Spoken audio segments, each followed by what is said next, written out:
उर्दू है। आपकी अपनी कौमी जुबान ठीक नहीं और आप दूसरों की अंग्रेजी पर तनकीद करने चले हैं और बार बार आप एक रात के लिए वजीर बनते हैं। 2 बार तो हो चुका है, इनके लिए 2 हुक्मनामे तहरीर होते हैं, एक पर ये वजीर, दूसरा हुक्मनामा उसी वक्त तहरीर होता है कि इनकी वजारत तब्दील हो गई। ये 2 बार हो चुका है इनके साथ।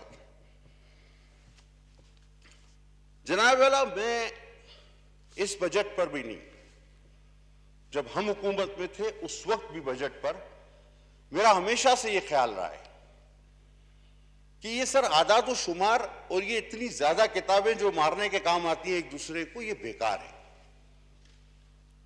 और मैं दिल से ये कहता हूं क्योंकि कितने लोग इसको पढ़ते हैं इस ऐवान में और इन किताबों का अमली तौर पर बाहर आवाम पर क्या असर होता है, ये 2 मुख्तलिफ चीजें हैं। और मैं 2008 की असेंबली में भी ये कह चुका हूं कि जब मोहतरमा जब से शहीद हुई तो मैं हर बजट की तकरीर में, क्योंकि ये बजट बेकार की एक बहस होती है, मैं हर बजट की तकरीर में एक ही शेर कहता हूं कतील शफाई का, बीबी शहीद के लिए, हिसाब उम्र का इतना ही गोशवारा है, तुझे निकाल के देखा तो सब खसारा है। मोहतरमा के बाद खसारा ही खसारा है, कहां से आप दूसरी बात करेंगे। अब जनाब आइए, ये 8.48 ट्रिलियन का बजट तरक्की का दावा है, शराय नमू तकरीबन 4%, 3.9। दावा यह है कि लोगों की कुव्वत खरीद में इजाफा हो गया है जी। अब अगर मैं आपकी यह बात मान लूं सर,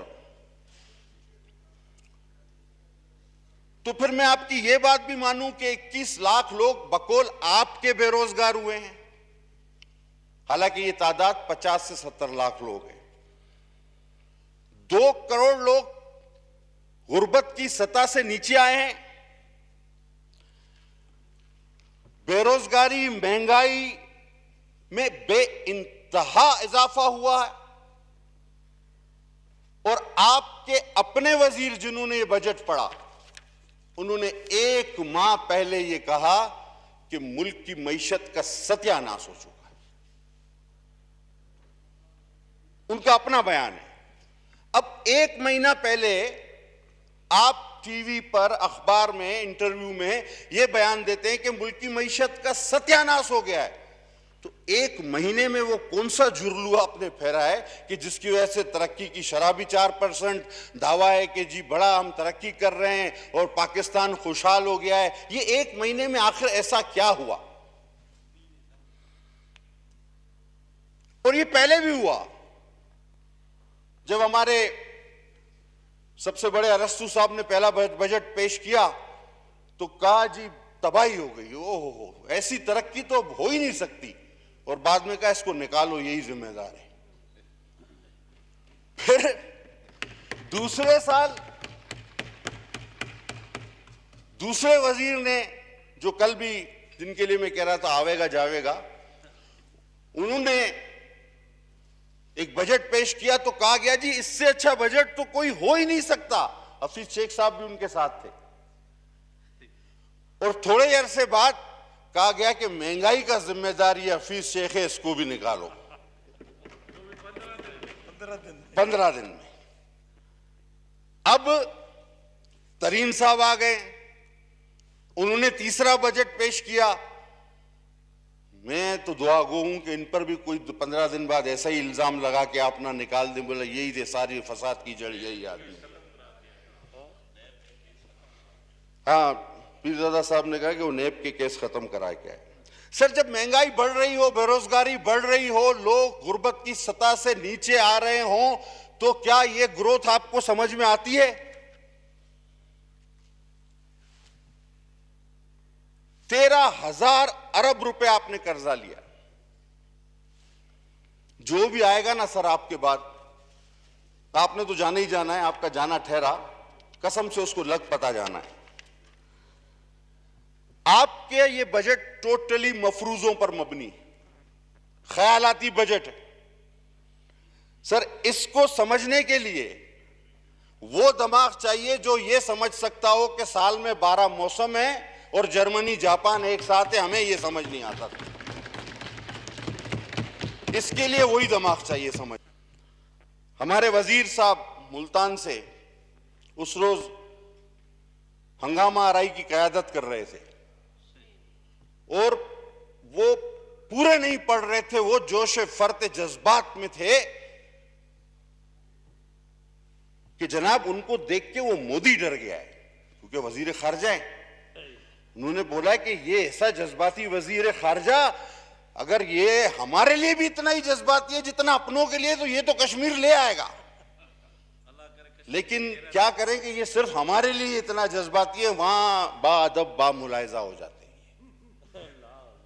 ये बाअदब बामुलायजा हो जाते हैं। इन्होंने कहा कि इस बजट के बाद अपोजिशन मुंह छुपाती फिरेगी जब पेश होगा तो, और खुदा का करना आप ये देखें सर कि बजट खत्म होते ही जब हम बाहर गए तो वजीर मुंह छुपा के भाग रहे थे, बाहर मुजाहरा हो रहा था, हम बिलावल भुट्टो साहब के साथ मुजाहरीन में शरीक। और कोई दिन ऐसा नहीं है बजट का, इजलास का, कि जब बाहर डी चौक पर या दरवाजे पर फोर्सेस ना खड़ी हों, मुजाहिरीन ना खड़े हों, लोग गुर्बत, महंगाई, बेरोजगारी, नौकरी से निकाले जाने पर लान तान ना कर रहे हों और हम कह रहे हैं जी मुल्क तरक्की कर रहा है। कोई दिन ऐसा नहीं है जब ये सड़कें ब्लॉक ना हो। एक दिन आप मुझे बताएं, और सारे वजीर पिछले दरवाजे से मुंह छुपा कर निकलते हैं।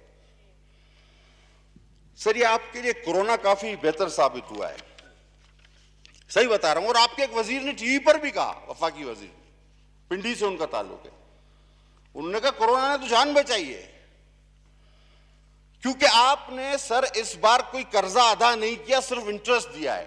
13,000 अरब कर्ज जरूर लिए। अगले साल जब आप इस कर्जों की किस्तें भी अदा करेंगे, इंटरेस्ट भी अदा करेंगे, तो आपको पता चलेगा कि आप कहां हैं। सर, 2013 में हमने जब हुकूमत छोड़ी थी तो 25 अरब रुपए की दरामदाद थी। आज 22 भी नहीं है और आप नाच रहे हैं खुशी से। तो ये आपके टारगेट हैं। सर, 3 बजट हुए, आपने कौन सा फाइनेंशियल टारगेट अपना मीट किया है टैक्सेस का? No, not a single. और इस बार भी आपने बड़ा मफरूजा रखा है कि जनाब 11,000 अरब रुपए, और ये पेट्रोल की कीमतें आप बढ़ाएंगे, ये गरीब आदमी के जेब से आप निकालेंगे, ये आप नाजायज टैक्सेस लगाएंगे, महंगाई को इतना ले जाएंगे ऊपर। अब तो गरीब खुदकुशी कर रहे हैं, मुतवस्सित भी खुदकुशी करने लगेंगे। ये बजट कश्मीर इलेक्शन का बजट है या मिड टर्म इलेक्शन का बजट? ये तो वैसे ही बजट है जिस तरह बचपन में कोई थप्पड़ मार के भाग जाता था। ये बजट पेश करके भागने वाले हैं क्या? ये जनाब एक ऐसा बजट है जो सिर्फ कागजों तक रहेगा और इससे आगे नहीं चल सकता। सर, इस इलेक्शन रिफॉर्म्स, बड़ी बात ही गैर मुल्कियों को वोट का, वो जो पुराना इलेक्शन एक्ट है जो कहता है 120 दिनों में आपको फैसला करना है तनाजात का, क्या वो पूरा कर लिया आपने? आप तो स्टे ऑर्डर पर चल रहे हैं। आपका फॉरेन फंडिंग केस आपकी बेशुमार दरखास्तों की वजह से रुका हुआ है और आप इलेक्शन रिफॉर्म्स ला रहे हैं। आप इलेक्शन रिफॉर्म्स ला रहे हैं जो बार बार कहते हैं फॉरेन फंडिंग केस नहीं चलाना, और वो भी नहीं चलाते, इतने बेचारे बाअदब हैं, और आप ही इलेक्शन रिफॉर्म्स ला रहे हैं। ये दिन भी हमें देखना था, और पता नहीं ये स्टे ऑर्डर कब खत्म होंगे जनाब आली। सर, मैं एक बात पूछना चाहता हूं, जो ये बार बार कहते हैं, उठते जागते सोते नींद से बेदार होके भी कहते हैं मैं एनआरओ नहीं दूंगा, मैं एनआरओ नहीं दूंगा। सर, ये एनआरओ का मतलब क्या है? हम तो समझे थे का मतलब है कि जिसने करप्शन की उसको हम पकड़ लेंगे और छोड़ेंगे नहीं। मैं भी यही समझा था और आम आवाम भी यही समझी थी। लेकिन यहां तो एनआरओ का मतलब यह नहीं लगता। आप खजाना से देखें तो हफीज शेख निकल आता है, उसको कोई कुछ नहीं कहता। आप पेट्रोल से देखें तो बाबर नदीम निकल आया, उसको किसी ने कुछ नहीं कहा। आप अद्वैत से देखें तो कयानी निकल आया, उसको किसी ने कुछ नहीं कहा। आप चीनी से देखें तो जहांगीर तरीन निकल आया, आपने कुछ नहीं कहा। आप के इलेक्ट्रिक से देखें तो आरिफ नकवी निकल आया, आपने उसको कुछ नहीं कहा। आप चंदे से निकले तो हमारी बाजी निकल आई, आपने उनको भी कुछ नहीं कहा। आप कोरोना मेडिसिन से देखें तो जफर मिर्जा निकल आया, आपने उसको कुछ नहीं कहा। आप हाउसिंग सोसाइटी को उठाएं तो अलीम खान निकल आता है, आपने उसको कुछ नहीं कहा। आप रिंग रोड को उठाएं तो जुल्फी बुखारी निकल आता है, आपने उसको कुछ नहीं कहा। आप बीआरटी, मलम जब्बा और रिंग रोड, ये सारे केसेस, फॉरेन फंडिंग, ये सारों को तो आपने कुछ भी नहीं कहा। तो आप क्या नहीं देंगे? ये एनआरओ किस चीज का नाम है सर, मुझे ये तो बताया जाए। मुझे सर ये बता दें, ये एनआरओ आखिर क्या है जो आप नहीं देंगे? ये एनआरओ किस चीज का नाम है जो अपोजिशन मांग रही है और आप उठते बैठते कहते हैं मैं नहीं दूंगा, मैं नहीं दूंगा? ये एनआरओ है क्या? अगर ये करप्ट लोगों को पकड़ने का नाम है तो मैंने साबित कर दिया कि ये गलत है। जनाब, 30% अशिया खुर्दनोश महंगी हुई, 18% तनख्वाहें ऑटोमेटिकली कम हो गई, 35% डॉलर महंगा हुआ है। मेरे अजीम पाकिस्तानियों, घबराना नहीं। ये जो करप्ट हुकूमत है, 1,75,000 रुपए का हर बच्चा मकरूज है मेरे पाकिस्तानियों। आज जनाब अली, घबराना नहीं। असल मसला हमने, पटेल साहब वाइंड अप प्लीज। सर मेरी पार्टी का फुल टाइम है मेरे पास, as much I can.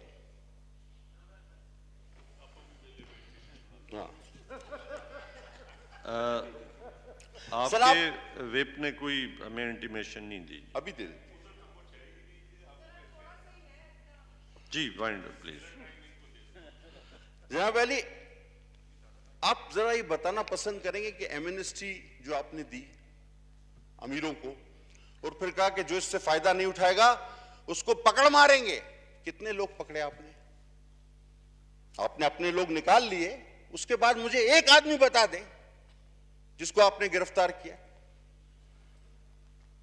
Sir बहुत बड़ा जुल्म आपने पता कहां किया? ये जो गरीब रिटायर्ड लोग, उम्र रसीदा लोग और बेवा खवातीन, ये कौमी बचत पे अपने पैसे रखती है। सर आपने एक दिन में 11,000 रुपए से उनके 5,000 कर दिए। सर खुदा की कसम, इससे बड़ा जुल्म मैंने नहीं देखा। और आपने 500 अरब रुपए एक दिन में उनके हथिया लिए। आप कहते थे सर पेट्रोलियम लेवी भत्ता है, तो फिर ये पूरी हुकूमत भत्ताखोर है। सर जितना पेट्रोल आपने बढ़ाया है, उस रोज मैं टीवी पर देख रहा था तो एक खातून ने वजीर आजम साहब से कहा कि मुझे बेनजीर भुट्टो के पैसे नहीं मिले। तो वजीर आजम कहते हैं कि वो खत्म हो गया, अभी ये हमारा वाला एहसास है। अब ये भी भुट्टो को खत्म करने वाली फहरिस्त में आ गए। सर जो भी इस फहरिस्त में आया, खुदा गवाह, खुद खत्म हो गया है। जुल्फकार अली भुट्टो को फांसी की सजा सुनाने वाले कई जजेस थे। आप 3 का नाम इस हाउस में से कोई मुझे बता दे, किसी को याद नहीं। लेकिन बेनजीर भुट्टो और जुल्फकार अली भुट्टो आज तक सबको याद हैं और इंशाल्लाह याद रहेंगे। आप कौन होते हैं भुट्टो का नाम खत्म करने वाले? और फिर ये तो एक पार्लिमानी एक्ट के जरिए BISPM ने चलाया था। आप वजीर आजम होकर कहते हैं कि जिस एक्ट को खत्म किया जाए। सर मैं तो कहूंगा सिंध हुकूमत ने एक बड़ा अच्छा कानून पास किया है। उन्होंने कोकेन को खतरनाक नशों में शामिल करके सख्त से सख्त सजा देने की का कानून पास किया है। सर मेरी आपसे गुजारिश है ये कानून कौमी असेंबली में भी पास किया जाए। असद उमर साहब ने एक बार कहा था कि 1 साल, ये बेकार की बातें होती हैं, एक साल में अगर सारे मसले हल नहीं होते तो इंसान को इस्तीफा दे देना चाहिए, चले जाना चाहिए। सर पहले चाइना से जाली चीजें आती थी, अब अरस्तु और जो है तबसरा निगार भी चाइना से आने लगे हैं। ये जो दावे जितने इन्होंने किए वो सारे झूठे निकले। सर 3% लो शरह सूद पर, कम शरह सूद पर आपने कहा कि हम ये कर्जा दे रहे हैं कोरोना की मद में। वाइंड अप प्लीज जी। किसी एसएमई को आपने नहीं दिया, सारे अरबपतियों को आपने इससे फायदा दिया। सर 3 साल में 22 करोड़ अवाम का खून नोचकर आपने लोगों की जेबें भरी और जुल्फिकार अली भुट्टो ने उन 22 अरबपतियों को कंगाल किया था। आपने 22 करोड़ अवाम को कंगाल किया है। सर वाइंड अप करने की तरफ ही जाऊंगा। जाहिर है मुझे पता है कि इससे ज्यादा मुश्किल हो जाती है सबके लिए। सर कहा जाता है कि हमारी जो ग्रोथ इसलिए बढ़ी कि बड़ी सनतों ने इसमें बड़ा हिस्सा लिया, यही कहा जाता है ना सर। खासकर कहते हैं कि कॉटन और लार्ज स्केल मैन्युफैक्चरिंग। अब सर मुझे एक बात समझ नहीं आती, ये लार्ज स्केल मैन्युफैक्चरिंग बिजली और गैस पे चलती है। आपके अपने रिकॉर्ड कहते हैं कि बिजली और गैस के इस्तेमाल में 23% कमी हुई है, और आप कहते हैं कि हमारा लार्ज स्केल मैन्युफैक्चरिंग बढ़ गया है। बिजली और गैस 23% कम इस्तेमाल हुआ है। मैं बताता हूं सर ये बढ़ा कैसे है। सर कोरोना की वजह से ये ज्यादा नहीं बढ़ा, ये 1.5 से ज्यादा नहीं है, बाकी झूठ है, मफरूजा है। सर कोरोना की वजह से हजारों लोग बाहर से बेरोजगार होकर आए, अपना सब कुछ वापस लेकर आए हैं। उस वजह से बैंकों के जरिए जो ट्रांजैक्शन हुई है उसकी वजह से थोड़ा सा इजाफा आपको देखने में आया है, लेकिन ये वक्ती है सर, ये आइंदा नहीं होगा।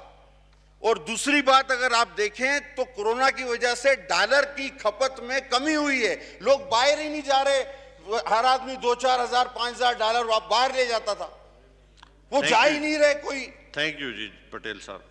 सर आपका अभी भी तकरीबन आपने 11-14 पे स्टार्ट किया, आप खुद देख लें जी, 23 मिनट हो गए जी आपको। जी वाइंड अप करें जी, पटेल साहब वाइंड अप प्लीज। मैं सर अब बार बार सिंध की बात होती है, अब किसी को कुछ ना मिले ना सर तो वो सिंध पर चढ़ दौड़ता है। अब हर कोई मोहम्मद बिन कासिम बनने के चक्कर में यहां मैं आपको बताऊं सर, सिंध का दिल बड़ा कुशादा है सर। आपको मैं हैरत अंगेज एक बात बताऊं, आपके इल्म में भी इजाफा होगा सर, मुझे यकीन है आप बड़े बाइल्म आदमी। अली मोहम्मद खान भी सुन रहे होंगे मेरी बात को, अली मोहम्मद खान बड़ा सुनते हैं मेरी बात को। सर 1960s में हाजी मुनव्वर अली खान नामी एक शख्स अटक से चलता है 60s में, आज भी उसके जायदाद महल मौजूद है अटक में, बड़ी तारीखी शख्सियत। 1965 में सखर से वो मेयर मुंतखब होता है, पहले martial administrator mayor, deputy mayor civil ने होता था। सिंधी सखर के उस अटक के पश्तून को डिप्टी मेयर मुंतखब करते हैं। 1977 में वो एमपीए बनता है सखर से। 1985 में हाजी मुनव्वर अली खान वजीर बनता है सखर से। इतने कुशादा दिल है सर सिंधी, और आज भी उस शख्स वो अजीम शख्सियत थी। हाल ही में बेचारे उनका कोरोना से इंतकाल हुआ, मेरे लिए बड़ी शफकत रख के बड़ी आला शख्सियत के मालिक थे। आज भी अगर खुर्शीद शाह साहब मौजूद होते, यहाँ बहुत बड़े आदमी थे, खुर्शीद साहब भी कह रहे हैं खुर्शीद शाह साहब होते तो ज्यादा रोशनी डालते उनकी शख्सियत। पटेल साहब थैंक यू जी। सर मैं आप बड़ी काम की बात बता रहा था। Thank you. अभी सर एक मिनट लास्ट, सर ये जो एक दो चीजें सर, ये जो सिंध पर बात करते हैं ना सर, तो आज भी सिंध ने सबको अपने दिल में जगह दी, समोया। मुझे एक भी नस्लन गैर सिंधी बता दें जो दूसरे सूबे से मुंतखब होके आता हो, कोई नहीं। लेकिन हम सबको वेलकम करते हैं। खुदा के वास्ते हमारे सूबे के साथ नाइंसाफी ना की जाए और ये जुबान इस्तेमाल ना की जाए जो मेरे सिंध के शहरों को तकसीम करे, जो सिंध काट कहलाती है, क्योंकि फिर हम कहेंगे मरसू मरसू सिंध न डेसू, ओछू थीसू सिंध न डेसू, हैमू थीसू सिंध न डेसू। फिर हम कहेंगे। सर अगर फिर सिंध की बात करते हैं, कराची की, तो फिर मैं इंडिजीनियस कम्युनिटी से ताल्लुक रखता हूं, मछेरा हूं, कराची मेरा गांव था, सब वहां आकर आबाद हुए। दुनिया में इंडिजीनियस राइट मिलते हैं, मुझे आप क्या देते हैं? चले फिर ये बताएं मुझे एज ए इंडिजीनियस। हम तो चंद 100 लोग थे सर जब कराची में मेरे बाप दादा थे। मेरा दादा बाबा आइलैंड पे पैदा हुआ। I am indigenous. मुझे आप क्या देते हैं? कच्ची कौम से मेरा ताल्लुक है, हम मछेरे हैं। हमें क्या मिला? सब आबाद हुए, करोड़ों मालिक, करोड़ों लोग आए, अरबों पति बन गए। जो पहले काले काले थे आज गोरे गोरे हो गए, फिर भी कहते हैं कि नहीं जी हमें कुछ नहीं मिला। तो जनाबे वाली, और आखिरी बात वो कुत्ते की काटने वाली सर, वो सर ये कहते एक वजीर ने कोड एंड कोड कल कहा कि पागल कुत्ते काटते हैं सिंध में। आपके तसव्वुर से सर, तवस्सुत से सर, अव्वल तो वफाकी हुकूमत ये कुत्ते काटने वाली दवा वो इजाजत देती है, वही मंगा के सूबों को देती है। आप नहीं कर रहे ये काम। आपके तवस्सुत से ये एक चीज भेज रहा हूं, हमने एशिया की दूसरी बड़ी सकरंड में एवीएस और एआरवी की बनाने की लेबोरेटरी कायम कर ली है सिंध में। अब मैं इस वजीर को कहूंगा आपके तवस्सुत से कि दवा हमारे पास है, पागल कुत्तों की लिस्ट आपके पास है, अब हमें दे दो, हम लगा लेते हैं भाई। थैंक यू जी, थैंक यू जी, थैंक यू।